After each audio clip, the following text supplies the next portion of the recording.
Dave Corinth here. Welcome to my shop.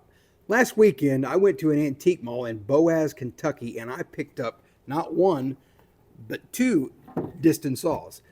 And these are kind of special saws. They're actually Disston number 77 no set panel saws, which means that they're designed to be sharpened and used with no set. So if you've never heard of a no set saw, basically the plate is tapered. Normally, a saw has set on the teeth, which allows the kerf to be wider than the plate. With these, you don't have to worry about that because the plate is tapered. As you cut, the deeper the saw goes, the thinner it gets so it doesn't get bound up inside the kerf. Now, these Disston no sets or number 77s are kind of uncommon. They're not seen very often, so they have some value to them, but these are pretty rough. And since I've never sharpened a no set, I'm kind of apprehensive about doing that. So rather than messing with trying to sharpen it and learning that whole process, I've decided I'm going to do something fun. We're going to do a painting on both of these. And I thought it'd be cool to just show you the process of painting a handsaw, especially a Disston. It's the greatest thing ever.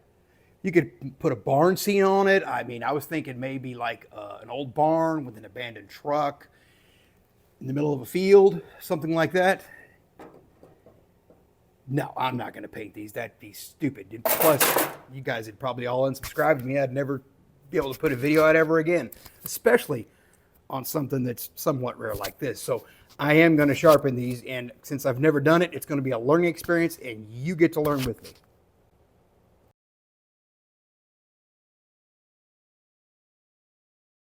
So you can see at first glance, these are pretty rough. They're not perfect by any stretch of the imagination, but this rust isn't as bad as it looks. You can see it's a fresh rust, so probably sat in somebody's truck on the way to the antique mall. Might have rained that day, and then they put them in the antique mall, and this is what they look like. Handle on this one is not too bad. It's got one chip here. The handle on the other one has the horn pretty much broke off, but the previous owner put 5 screws in there to keep it in place. And it's also got a name on it. If you can read that, it says A. Buddy, and both of them have that. So these saws were owned by a Mr. A. Buddy years ago, or maybe a Mrs. A. Buddy, I don't know. But A. Buddy owned these. So this one is filed crosscut. It's 12 points per inch, and someone has already tried to sharpen it, and they didn't do a very good job. So, but the teeth are not ruined. They're pretty uniform. I'm not too concerned about that. See if I can zoom in on that. And it looks like they tried to put some set on it and gave up, because the first couple of teeth here are actually set, and then they gave up. So that's a good thing that they gave up at least. But they did file it, and I'm going to have to file it correctly. This one is filed 7 points per inch, rip. And this one, they did the same thing. I think they tried to set this one first because they actually completed it, and then they gave up on this one. But this one is 7 points per inch, filed rip, and it should have a flame of 5 degrees, not 0 like a standard rip. And I already kind of tried to reveal the etch, and if you can see that there, it's there.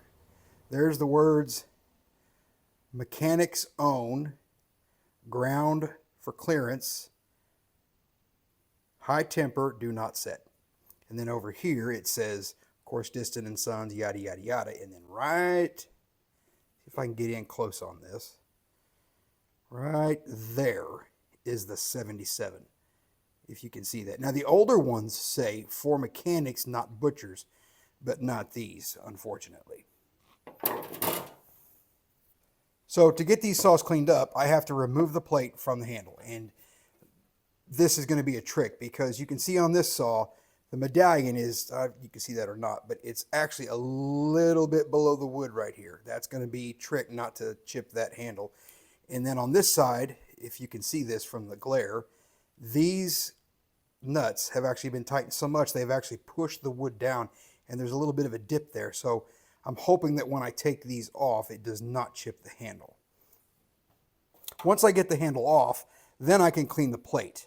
And it's a lot easier to clean this plate with the handle off because you want this plate to be on something flat during the cleaning process. It's not, you'll never get up against here to clean it without that plate off. So it's better to take the plate off if you can without damaging the handle. So that's the first thing we're going to do, is we're going to get these handles off. When I first started restoring saws, I used to use a standard screwdriver, and I found that they do more damage than good. So I took an old saw plate, which has the same thickness as that slot, and I cut it down and made this kind of ugly screwdriver. And you can see me using it there, but it works great. And then I use one of my newer ones to finish the job. And so I don't damage the wood on that handle, I actually have this block of wood with holes drilled in it. So I can sit the saw bolt directly on top of that hole and then punch it through, and it won't allow the back of that handle to chip when the bolt comes out.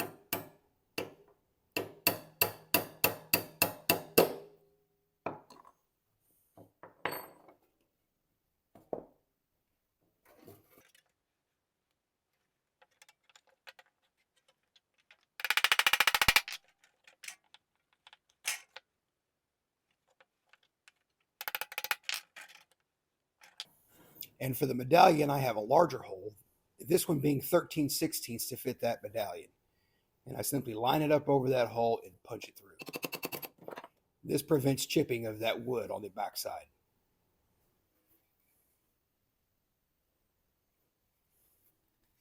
And sometimes these handles don't like to come off, and they take a little bit of effort to get them off. But this one came off pretty easy. I found that putting the handle back on the plate goes a lot smoother if you use the same saw bolts and nuts in the exact same hole they came out of. So I use this scrap piece of cardboard so I don't mix them up when it's time to put it back together. And this is that old plate that I turned into a screwdriver. You can see it gives me a lot more torque when I try to take these bolts off, but surprisingly, these weren't very hard to get off, and they were actually kind of loose, which is a good thing, because now I'm not nearly as concerned about chipping that wood, but I'm still checking to make sure it doesn't chip the wood on the backside. And I learned the hard way years ago about this, because nothing looks worse when you restore a saw and then you see a bunch of little chips around the nuts and bolts of the handle. And here I'm using that block of wood again to make sure I don't chip the front side of the handle. And if you're going to restore hand saws, I highly recommend that you make one of these blocks of wood. I have one with different size holes in it. I also have one part of it that's set up for back saws, so it comes in handy.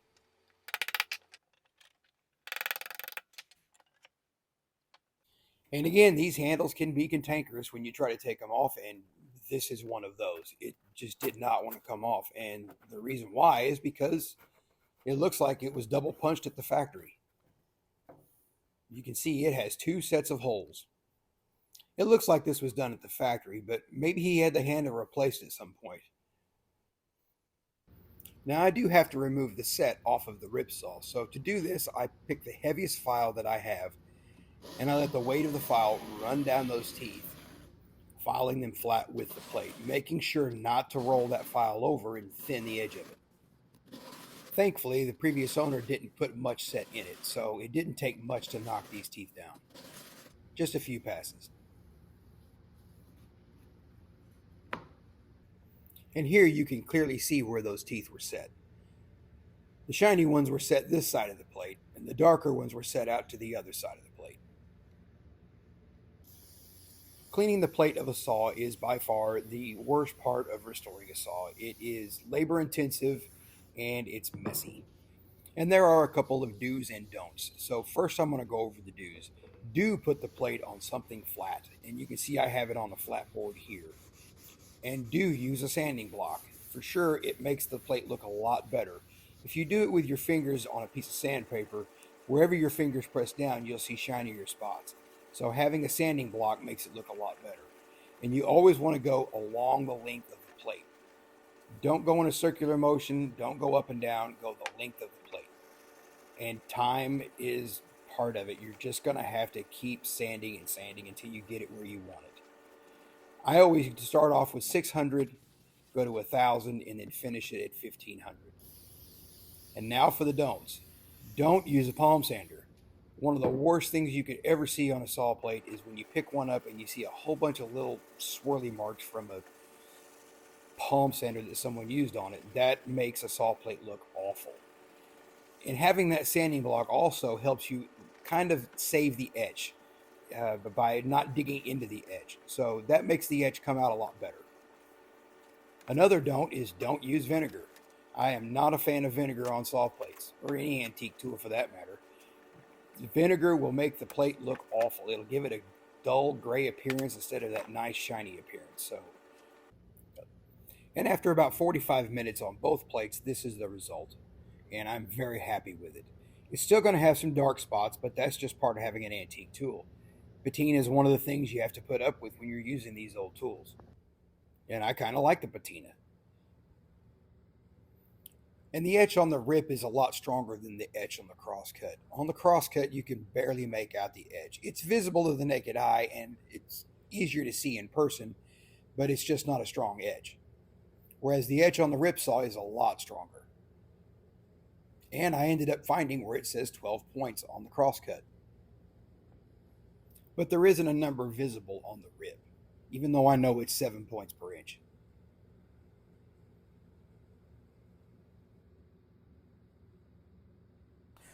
So now that I have the plates cleaned, I want to turn my attention to the handles. This is the crosscut handle, and it has two issues. One is it has a chip here, a very small one, and then it has a chip on the horn. So I want to fix that and fix this using genuine apple. This is a real close color match to the actual handle, and this came off of an old saw that was broken in many pieces, and I always save these pieces of apple just for this occasion. So we're going to use this piece of apple to fix that.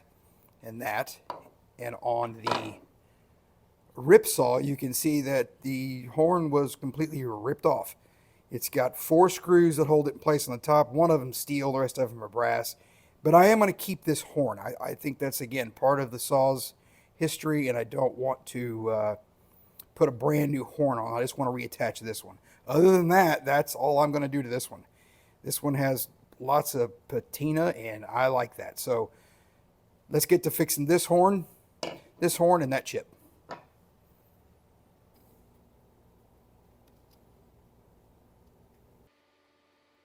First, I'm going to tackle that small chip. And to start it off, I'm going to take this little chisel and just kind of reveal some fresh wood. And then I'm going to go to a larger chisel and then flatten that off, giving myself a good surface to glue a new piece to it.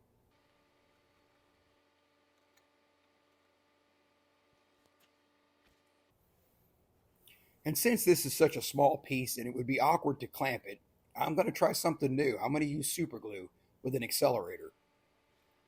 I've never done this before, so this will be the first time. And all you have to do is apply a little bit of pressure, and it sets instantly. And appears to be pretty strong. But we'll find out while I'm cutting it, because if it's not, it'll break off. And I remove most of the material with the saw first. I don't like to try to file all that material back, so I'm going to cut most of it off with a little saw.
I've only been making these YouTube videos for a couple of months now, and there's times when I get into one of these projects that I forget to do a thing or two, and this is one of those times.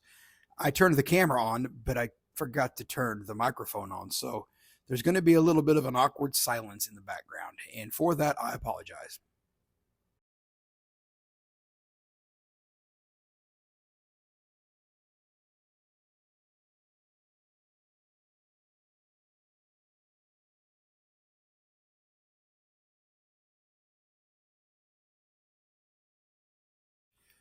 Like I said, this is the first time I've ever used that super glue with the accelerator, and I must say it is fast. As soon as you spray that, you have to put the piece on immediately. There is absolutely no time to spare, but it sets almost instantly.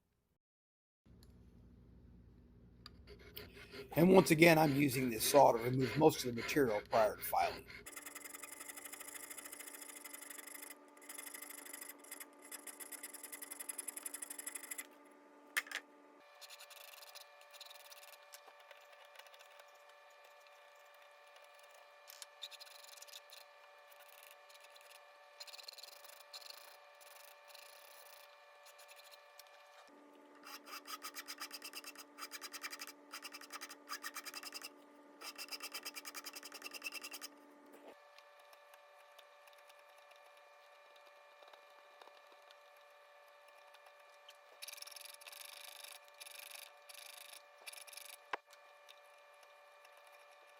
And here I'm using a small palm carving chisel to remove more of that stock, getting it down as close as I can before filing.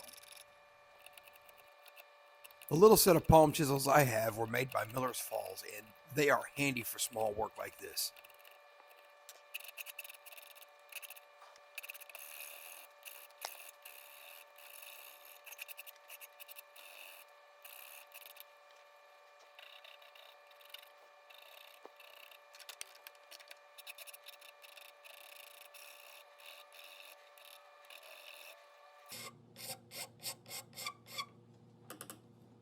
So here is the crosscut handle all finished up.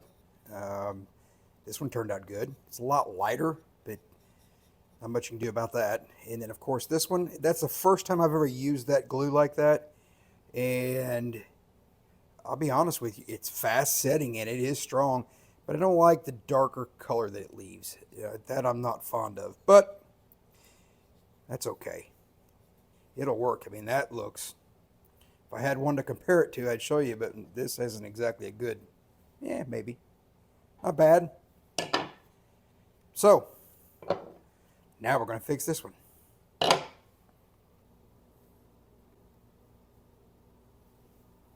First, I want to remove those screws, and I'm really hoping that one, they don't break off in there, and two, that that horn is not glued in place, because I'd like to glue it myself. And when I took that screw out, I could see the horn move, so I knew it wasn't glued down.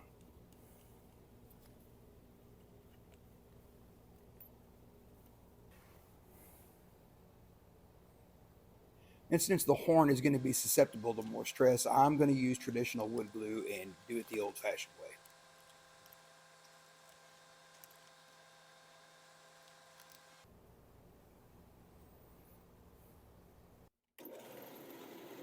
Now I am left with 5 giant gaping holes on top of that horn, so I'm going to have to fill them with something. So I'm going to use some wooden dowels, and I'm going to drill down into that handle quite a ways, so actually it'll become structural.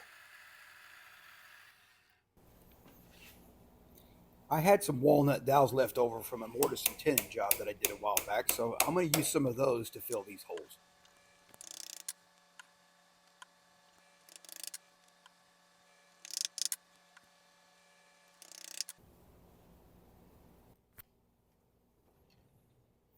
And sometimes I forget that these flush cut saws are pull only, not push.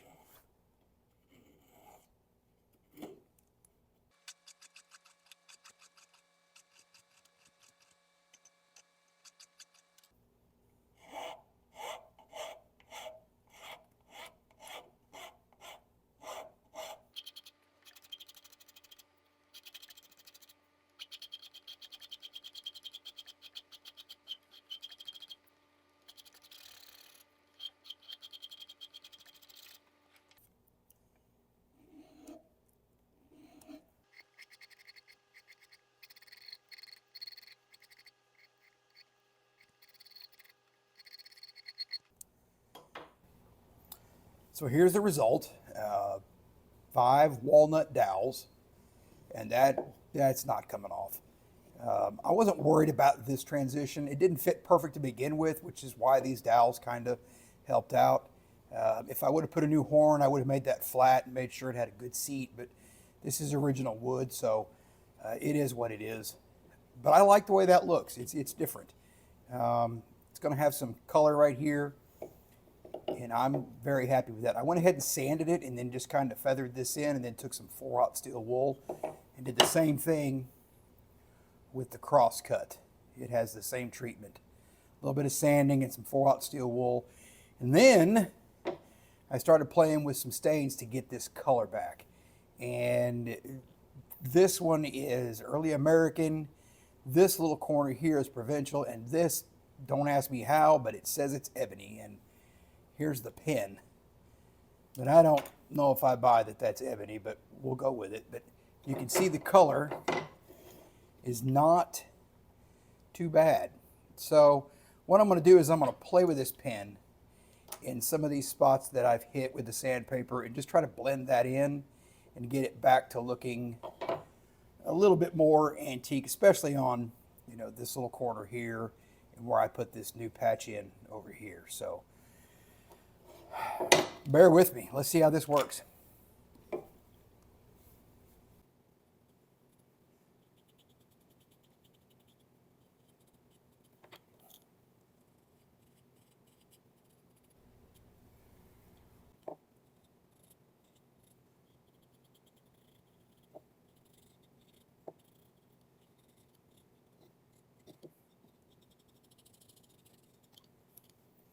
Now, I normally wouldn't do this, but I'm always willing to try new things. And so this I wanted to try out and see if it would work. And of course, I use my fingers a lot. I blend it in. I don't care if they're dirty because that's going to make it look a little bit better, in my opinion. And I just rub until I kind of blend it in. And I was pretty content with this. This one turned out a lot better. But I instantly had regret when I touched the pin to the other handle. I went, oops, that was a mistake. But now I got to own up to it. So we've got to make this look right.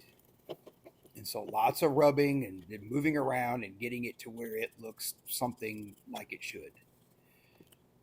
But if you don't try new things, you don't learn. So I'm always willing to try new things. And this one, I'm not too sure about. But if you don't try, you won't know. But I also know that when I put boiled linseed oil on this, it's going to darken all those light spots up. And hopefully it'll blend in what I've done to it to the rest of the handle. Now, I'm normally not a fan of boiled linseed oil. I don't like the way it smells, but I love it on saw handles. I don't think there's anything you can do to a saw handle better than putting boiled linseed oil on it. It absolutely makes them look fantastic. But I don't like it on rosewood. I think it turns rosewood way too dark. But on apple, it comes out right.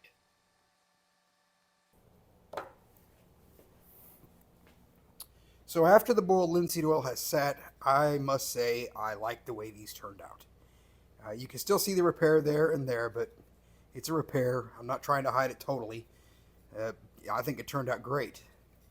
And then on this one, where I put the stain and did the work on it, the color of it now matches the other dark spots. So I'm going to call this a win, even though I wasn't crazy about it at first. But sometimes you experiment and see what happens, and in this case, I think it's going to turn out okay. So now I want to apply some paste wax to these handles. I let that boiled linseed oil dry for a couple of hours before I put this paste wax on. But I love the look of paste wax on that saw handle. It really looks great. It makes it look nice and smooth. But you got to get in every nook and cranny, and there are a lot of nooks and a lot of crannies on saw handles.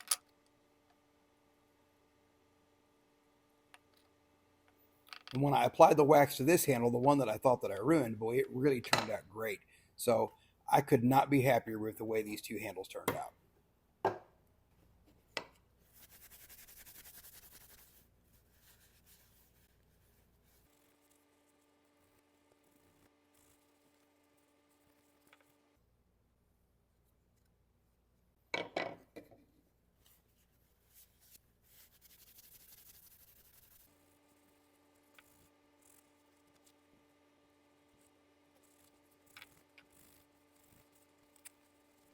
Boiled linseed oil and wax is the way to go on these old saw handles. It really makes them look outstanding, especially if you like that patina look. And I like the patina look on saw handles. And that spot that I thought I screwed up actually kind of looks like it was meant to be there, because that's where your thumb would be if you're right-handed, which I am. And now I can see Mr. Buddy's name a lot better. And I kind of like that stuff. It's part of the history of the saw, and I don't mind seeing names stamped on saw handles. Now that the handles are done, I can focus on sharpening. And the first thing I do is joint the top of the teeth. This shows me where all the high and low spots are. The geometry on these teeth are pretty good, so I'm not going to worry about reshaping the teeth, but you can clearly see the shiny spots on top. Some are bigger than others, and that indicates which ones are high and which ones are low. I'm going to sharpen the rip saw first. Rip saws are a lot easier to sharpen than crosscuts. Normally, a rip saw has a 0-degree fleam, which means the file is held perpendicular to the plate at 90 degrees. But because this saw is a no-set, it has a 5-degree fleam. And this file holder makes it a lot easier to keep an eye on that. All you got to do is keep that edge parallel with the plate. Rip saws normally have a rake angle of 0 to 5 degrees. When this saw was made by Disston, it had a 5-degree rake. And it appears though that 5-degree rake is still on these teeth, so that will make it a lot easier to sharpen, as I can just follow the existing rake. Normally when sharpening a rip saw, you can file all the teeth from one side. But this isn't a normal saw. It's got a 5-degree rake, so it has to be sharpened like a crosscut. So I have to file a tooth and then skip a tooth, and then file a tooth and then skip a tooth. And I always apply the same number of strokes on every tooth with the same pressure. But in this case, since I have some high spots and some low spots,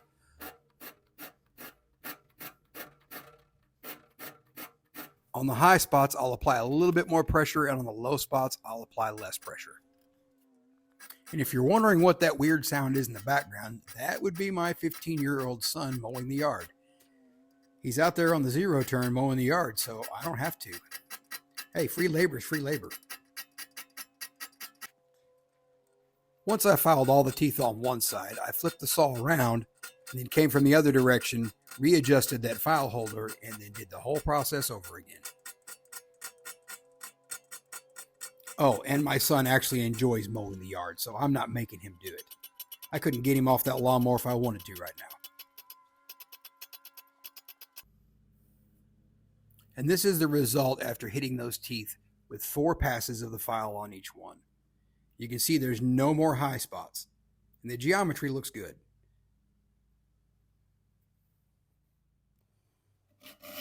But I want to file it one more time, and this time I take a Sharpie marker and darken all the teeth so I can see where I went. And then I'm going to hit each tooth twice with the file on a light pass.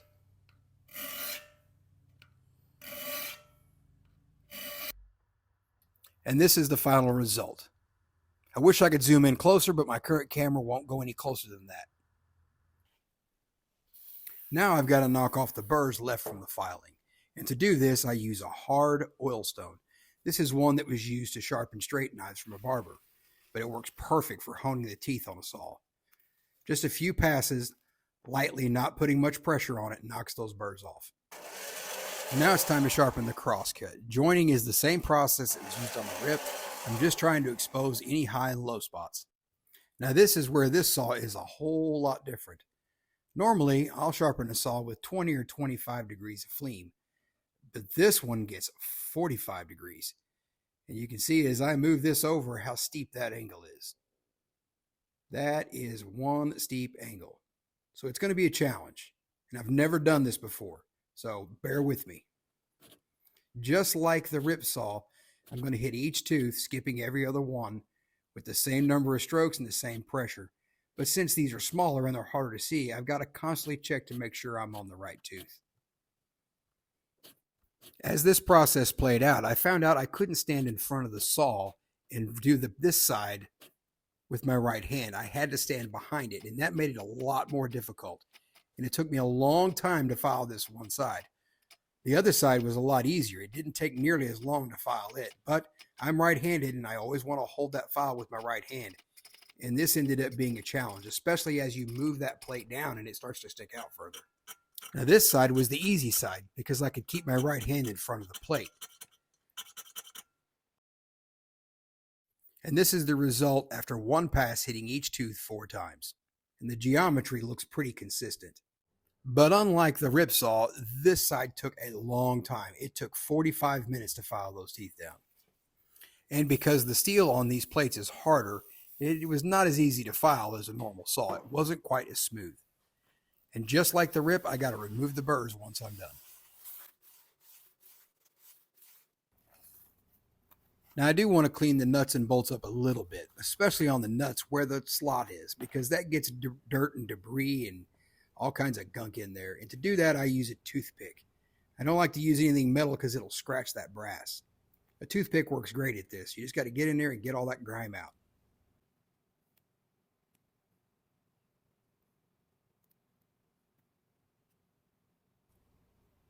And all I do to clean them is hit them with WD-40 and some 4/0 steel wool. I don't want to remove all that brown. I like the brown look. I don't want them to be super shiny.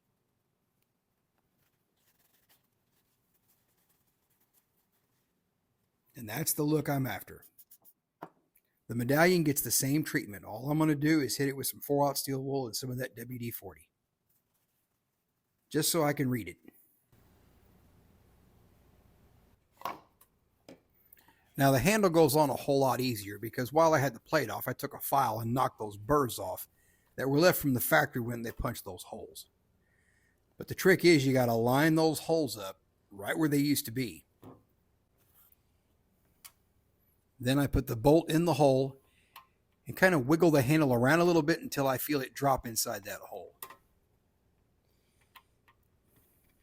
Then once I feel it go into that hole, I tap it with this small hammer with a neoprene tip so I don't damage the brass.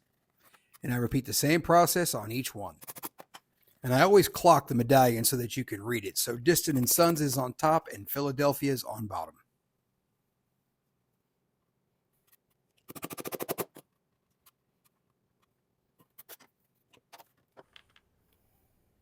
And then flip the saw over and put the nuts on. Now, if you'll notice, the 2 bottom ones there are really shiny. They were like that when I got it. I think someone started to clean this saw up a long time ago, and they polished those 2 bottom nuts. So I didn't clean them. I figured just let time darken them. And I don't crank these down too tight, just enough where the handle doesn't have any slack in it. And if I ever need to tighten it, all I got to do is grab that little tool and tighten them down. Now the crosscut had these double holes punched in it, so I have to make sure that I line it up with the correct hole. And you can do that because there's a ghost print of where the handle was originally at. But you want to make sure you put it in the right spot. So just like the rip saw, all I got to do is locate the hole, wiggle it around until I feel it hit, and then tap it in. And sometimes it don't go the first time. But once you find it, it goes right in. Now you do want to be careful not to damage those threads. If you tap too hard, or if you don't have that lined up correctly, you can damage the threads, making it difficult to put the nut on. But if you do, and as long as you have a 1220 die, all you have to do is rethread it. It's the exact same thread pitch that Stanley used on their rods for the tote knob.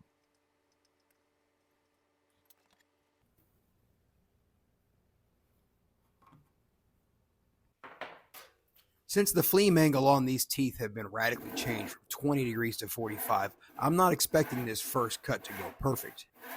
I'm fully expecting to have to go back and do some touch-ups on these teeth, and this one is no exception. As I get near the end of the cut on the back of the plate, I can feel it tick, and that tells me that there's 1 or 2 teeth that are kind of high, and I'm going to have to go back and adjust them. But the saw does cut very smooth.